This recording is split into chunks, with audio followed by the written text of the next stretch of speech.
My name is Mrudula and I'm from City Pride School.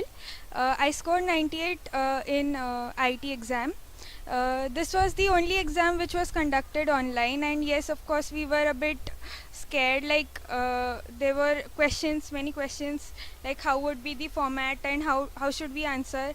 But it was through OLE that we learnt how to go through the questions and how to write the programs, and the format was exactly like our IT exam. This software gave us a variety of questions and many sets, so we were like practiced through many questions, and we found very similar type of questions in our IT exam, so we were very confident about it, and this is what helped us a lot.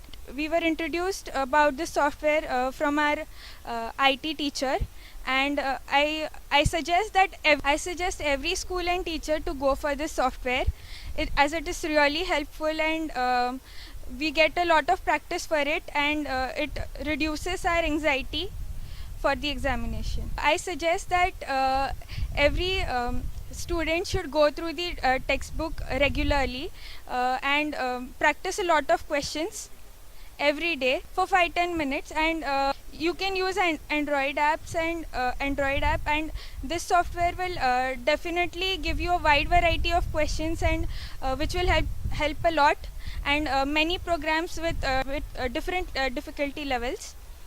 Thank you, OLE.